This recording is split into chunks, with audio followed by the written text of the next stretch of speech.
오늘부터는 빌레몬서 말씀을 우리가 같이 묵상하겠습니다. 신약성경 350페이지 빌레몬서 1장 말씀입니다.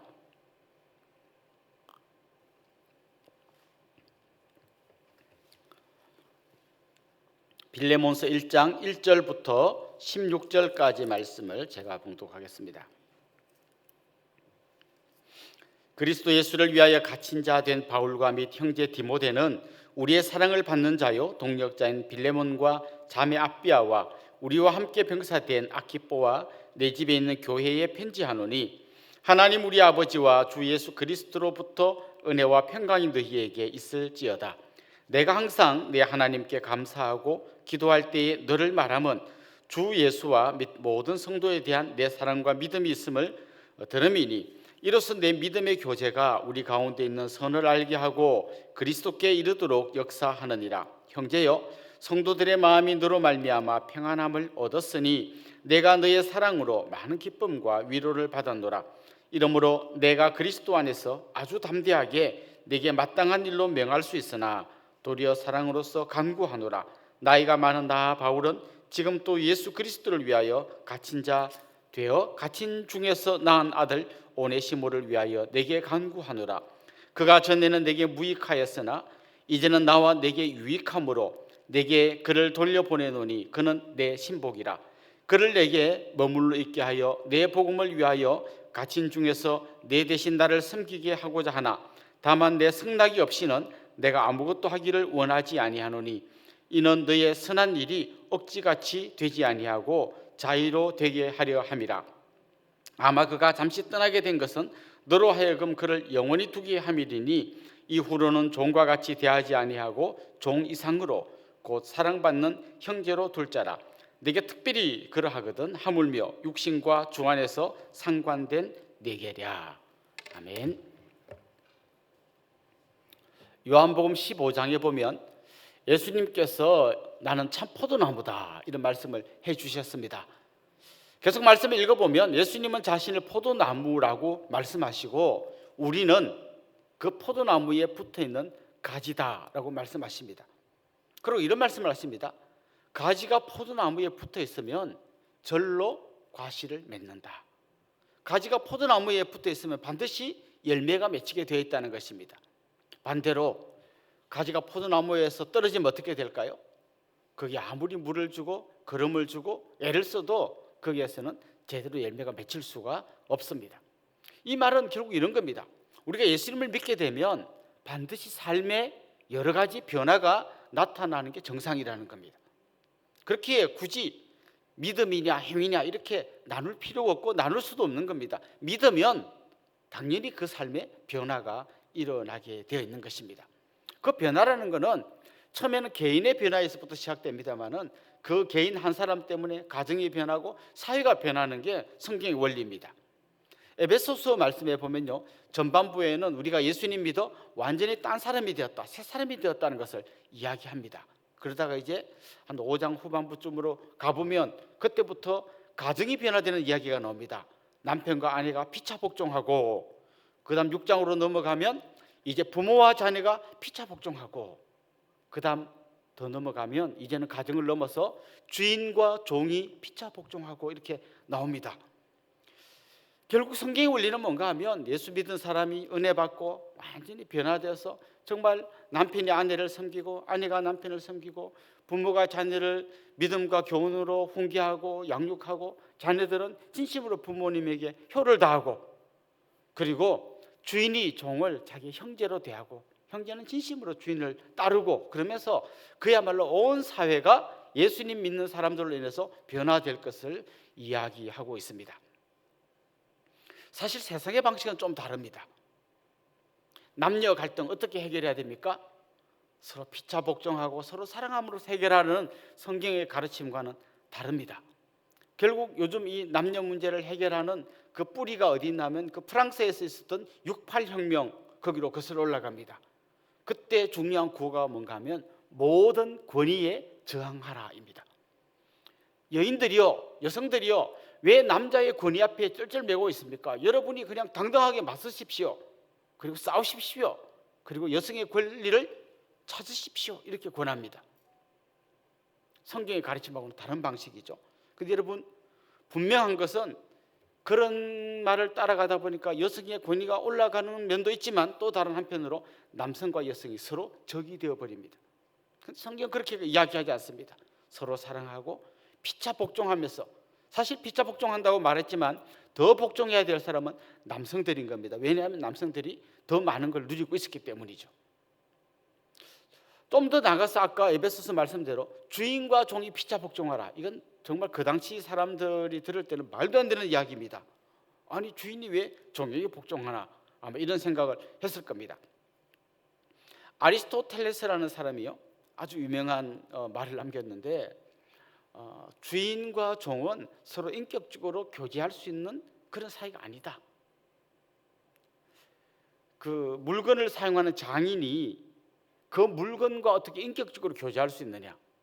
노예는 말할 줄 아는 도구에 불과하다. 그 장인이 자기 어떤 물건, 자기가 사용하는 어떤 도구를 사용하는 것처럼 이 노예는 도구에 불과한데 단지 좀 다르다면 말을 할 줄 안다는 거다. 이게 그 당시에 아주 똑똑한 아리스토텔레스 같은 철학자들이 이야기한 것입니다. 그만큼 주인과 종은 어떤 인격적인 교제가 불가능한 사람들이죠. 그런데 오늘 우리가 읽은 이 성경 말씀에 보면 정말 그 주인과 종 사이에 어떤 관계가 이루어져야 하는가를 바울이 지금 친필로 기록하고 있는 것을 보여주고 있습니다. 이것은 단지 주인과 종의 관계의 변화를 이야기하는 것이 아니라 예수님을 제대로 믿을 때 그 한 개인과 한 사회에 어떤 변화가 오는지 보여주는 아주 중요한 말씀인 것입니다. 오늘 본문은 로마 감옥에 갇혀있던 바울이 저 골로새라는 동네에 사는 빌레몬에게 보낸 편지입니다. 어떤 사적인 편지이기도 하지만 오늘 첫 시작하는 부분을 잘 읽어보면 너의 집에 있는 교회라는 이야기가 나옵니다. 그러니까 이 빌레몬의 집이 교회였던 거죠. 그리고 거기에는 바울이 이름을 거명하는 몇 사람들이 같이 신앙생활하는 너무나 아름다운 공동체였던 것입니다. 그 빌레몬을 향해서 오늘 바울이 편지를 보내고 있습니다. 그런데 이 편지에 등장하는 아주 중요한 한 인물이 있습니다. 바로 오네시모라는 사람입니다. 오네시모는 원래 빌레몬 집의 종으로 혹은 노예로 살던 사람입니다. 그런데 그가 로마에 와서 감옥에 갇혀있는 바울을 만나서 예수님을 믿게 되고 완전히 변화됐다는 것을 오늘 본문이 이야기합니다. 그가 왜 로마로 갔는지 성경은 정확하게 이야기를 해주고 있지 않습니다. 그런데 여러 조각들을 찾아서 끼워 맞춰 보면 대충 뭔가 이 오네시모가 빌레몬을 떠나서 온 것은 정상적이지 않다라는 생각을 하게 하는 여러 조각들이 있습니다. 그래서 대부분 성경학자들은 아마도 오네시모가 그냥 그 노예의 신분을 유지 않고 도망쳐가지고 로마에 와가지고 그냥 제일 하층민으로 근근히 살아가다가 이 바울의 소문을 듣고 어떻게 해서 감옥에 갇힌 바울을 만나게 되고 예수님을 믿게 되었고, 그걸로 끝이 아니라 감옥에 갇힌 바울을 아주 지극정성으로 좀 옥바라지 해준 그런 아름다운 사람으로 변화된 이야기가 오늘 본문에 나온다는 것이죠. 그러니까 바울은 지금 이 변화된 오네시모를 주인이었던 빌레몬에게 이야기하면서 이 사람이 너무 놀랍게 변화되었다. 그리고 나를 너무 잘 도와주는데 계속해서 좀 내 곁에서 나를 도와주면 좋겠다. 그렇지만 당신이 주인이니까 먼저 당신이 이 노예를 받아주고 용서해주고 그 다음에 다시 나를 돕도록 좀 보내주면 좋겠다. 이런 차원으로 이 편지를 쓴 것입니다. 그런데 이 편지에 보면 그가 변화된 이야기를 아주 상세하게 이야기하고 있습니다. 특별히 11절에 보면 이런 표현이 나옵니다. 그가 전에는 무익하였으나 이제는 나와 내게 유익함으로, 이렇게 이야기합니다. 무익한 사람에서 아주 유익한 사람으로, 아주 소중한 사람으로 바뀌었다는 겁니다. 사실 지금 바울은 일종의 이 언어 유희, 워드 플레이를 하고 있습니다. 오네시모라는 사람의 이름의 뜻이 유익하다라는 뜻입니다. 그러니까 지금 이렇게 말하는 거죠. 전에는 이름은 유익했지만 실제로는 무익했던 이 오네시모가 이제는 진짜 이름대로 유익한 사람이 됐다, 이렇게 이야기하는 거죠. 특별히 무익하였다라는 말을 헬라어로 아크레스토스라고 이야기합니다. 아크레스토스. 그런데 이 말도 일종의 언어 유희인데요, 예수님 없는 자 이렇게 이야기하려면 그리스토스입니다. 그러니까 이 사람이 전에는 예수님 없는 자였고 무익한 자였는데 이제는 예수님 믿고 유익한 사람으로 변화되었다라는 것을 그가 아주 재미있는 이런 언어 유희로 이야기하고 있는 것입니다.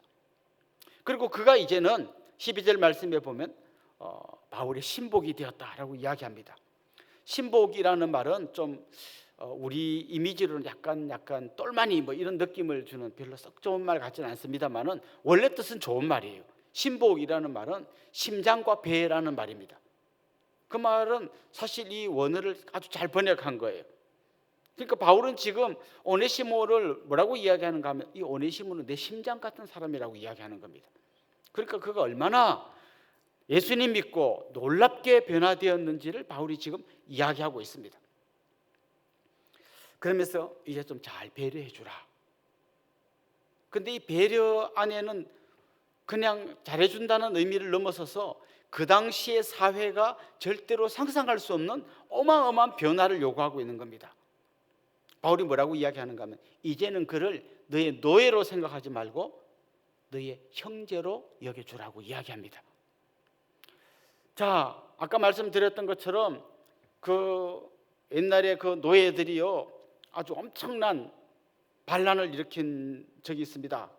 그 로마 시대 때 스파르타쿠스라고 하는 이 검투사 노예가 반란을 일으켜 가지고 나중에는 한 12만 명 정도까지 세력이 모였어요.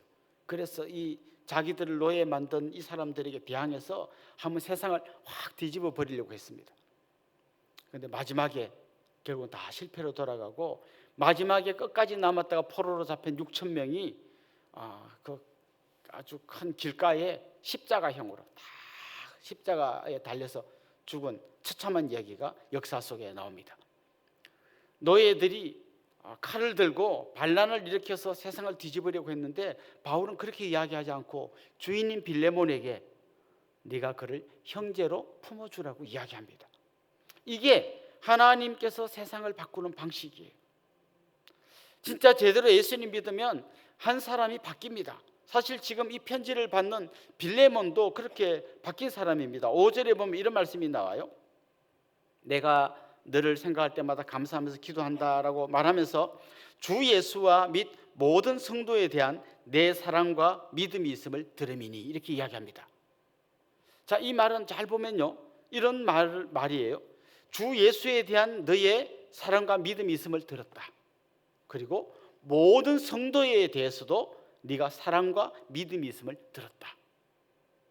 그러니까 지금 이 빌레몬이라는 사람도 예수님 믿고 정말 주님을 사랑하고 주님을 잘 믿는 사람일 뿐만 아니라 많은 성도들을 사랑하고 그들에게 신뢰를 주는 사람이라고 이야기하고 있는 겁니다. 그러니까 이 편지를 받는 빌레몬도 예수님 믿고 완전히 변화된 사람인데 그 변화된 사람에게 이제는 정말 오네시모와의 관계가 바뀌어져서 그가 무익한 사람으로 유익한 사람으로 바뀌었으니까 이제는 종에서 형제로 품어주라고 이야기하고 있는 거죠. 한마디로 말해서 이 말씀 안에는 한 개인의 변화가 결국은 세상의 변화로 이어진다는 것을 이야기하고 있다는 것입니다. 우리 교회의 4대 비전 중에 세 번째 비전이 뭡니까? 세상을 새롭게 하는 교회입니다. 변화된 한 사람은 그냥 혼자서 변화된 걸로 끝나지 않고 자기 가정이 바뀌고 세상이 바뀌는 일에 일조해야 한다는 것입니다. 토인비라고 하는 역사학자는 이런 말을 했습니다. 전체를 위하여 자신을 희생하는 사람이 그 사회의 5%가 되는 사회는 절대로 망하지 않는다.